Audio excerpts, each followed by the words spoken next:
할렐루야. 오늘도 주의 은혜가 함께 하시기를 주님의 이름으로 축복합니다. 오늘은 룻기 2장 14절부터 16절 말씀을 함께 나누려고 합니다. 룻이 나오미를 따라서 베들레헴으로 돌아왔지만 실제로 그들을 기다리는 것은 가난뿐이었습니다. 몇몇 사람들이 나오미를 반기긴 했지만 그를 도와줄 자는 아무도 없었습니다. 결국 룻은 홀로 된 시어머니를 살려내기 위해서 들에 나가서 이삭이라도 주우려고 밭으로 갑니다. 여러분, 얼마나 처절한 상황입니까? 그리고 얼마나 아름다운 모습입니까? 그래도 시어머니를 끝까지 공경하려는 이 룻의 아름다운 마음이 너무나도 돋보이는 부분입니다. 룻이 들에 나가서 이삭을 주우려고 할 때 그를 지켜보는 남자가 있었습니다. 그에게 과도한 친절을 베푸는 남자가 있었습니다. 그는 자기의 식탁에 룻을 초청했고 떡을 친히 나누어 주면서 룻이 조청에 떡을 찍어 먹으라고 친절을 베풀기를 합니다. 종들을 시켜서요, 그 룻이 이삭을 많이 주워갈 수 있도록 곡식단을 풀어서 룻이 가는 길 앞에 흘려놓으라고 합니다. 아무도 룻을 방해하거나 꾸짖지 말라고 당부합니다. 결국 룻은 이 남자의 과도한 친절 안에서 상당히 많은 부분 식량을 얻게 됩니다. 그런데 여러분, 아무리 생각해봐도 좀 이상하지 않습니까? 홀로 된 여자에게 웬 남자가 이렇게 과도한 친절을 베푼다는 것은 누가 보아도 좋지 않은 시선을 받을 것이 뻔합니다. 더구나 그곳은 나오미 시어머니의 고향입니다. 밖에서 데려온 며느리, 홀로 된 며느리가 그곳에 있는 남자와 이러한 곱지 않은 시선이 소문이라도 난다면 이거 정말 큰일 아닙니까? 이 남자는 누굽니까? 왜 룻에게 이렇게 과도한 친절을 베푸는 것이죠? 이 과도한 친절을 받은 룻의 심정은 과연 어떠했을까요?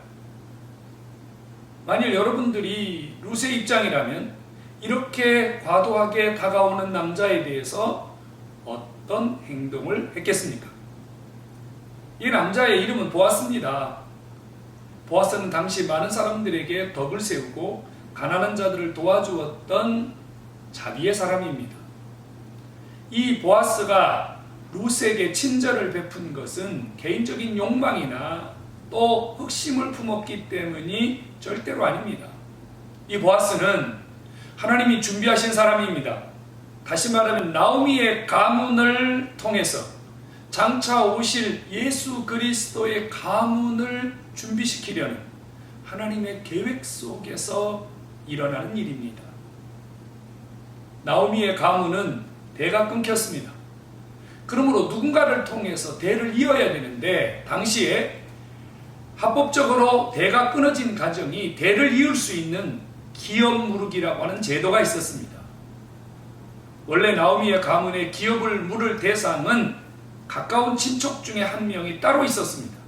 하지만 그는 이런저런 핑계로 자신이 기업 물을 것을 포기합니다. 이때 보아스가 룻을, 나오미의 가문을 기업 무르기를 통해서 법적 절차를 밟아서 룻을 아내로 받습니다.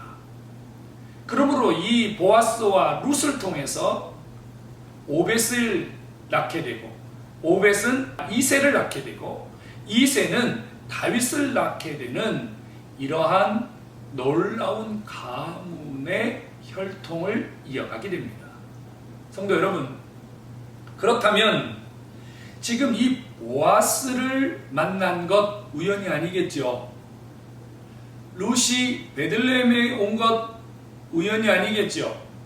하나님이 나오미를 통해서 룻을 이 베들레헴까지 데리고 오신 것은 바로 이 보아스를 준비시키신 하나님께서 룻을 통해서 하나님의 계획을 이루어 가시기 위해서 하나님께서 섭리하신, 하나님께서 진행하신 일임을 우리는 기억해야 됩니다. 보아스의 심정을 주목해야 되죠. 보아스가 룻을 기업 무르기를 한 이유는요, 바로 룻을 사랑했기 때문입니다. 룻이라는 여인을 사랑했기 때문입니다.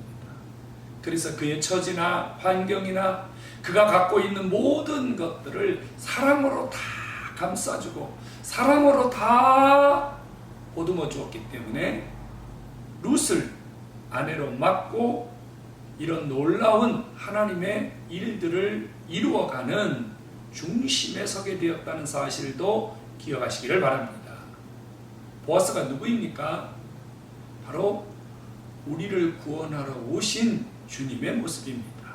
우리는 룻처럼 가난하고 보잘것없고 형편없는 자들이었습니다.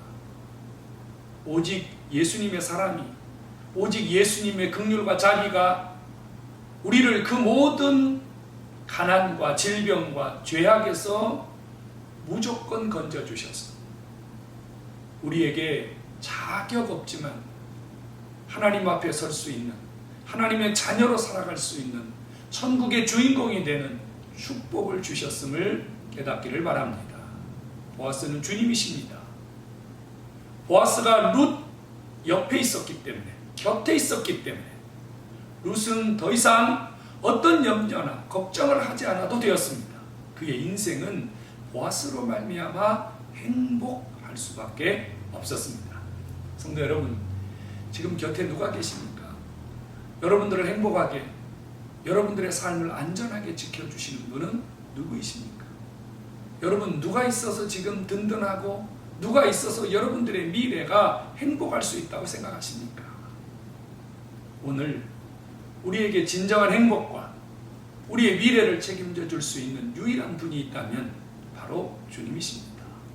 우리 주님이 내 곁에서 나와 함께 하시면서 나에게 모든 사랑과 나에게 모든 것을 아끼지 않고 부어주시기 때문에 오늘도 내가 그 사랑 안에서 건재할 수 있고 그 사랑 안에서 온갖 은혜를 누리며 살 수 있게 되었다는 사실을 깨닫기를 축원합니다.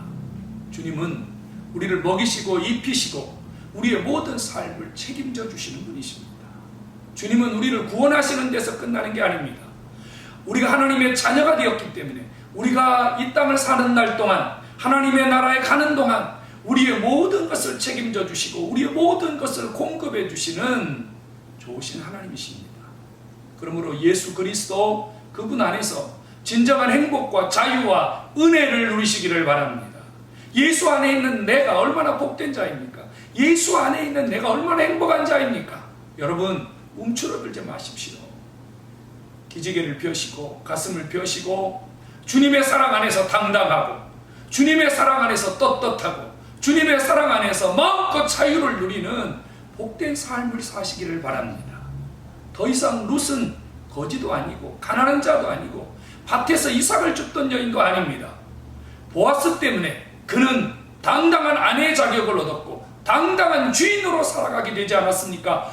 우리가 예수님 때문에 바로 그렇게 살아야 할 존재임을 깨닫고 누리실 수 있기를 주님의 이름으로 축원합니다. 하나님의 사랑이 우리에게 계속되고 있습니다. 하나님의 사랑이 오늘도 우리와 함께하고 있습니다. 오늘 하루를 사는 동안 주님의 이 사랑 안에서 여러분들의 모든 삶이 기뻐하고 행복할 수 있는 그런 복된 날 되기를 다시 한번 주님의 이름으로 축복합니다. 기도합시다. 하나님, 오늘도 예수님의 사랑, 보아스의 사랑 우리로 하여금 마음껏 느끼게 해주시니 감사합니다. 이 예수님의 사랑 안에서 오늘도 복되게 하옵시며 우리가 두려움이 없이 주의 사랑 안에서 담대한 삶을 살아가도록 복을 내려 주옵소서. 예수님의 이름으로 축복하며 기도하옵나이다. 아멘.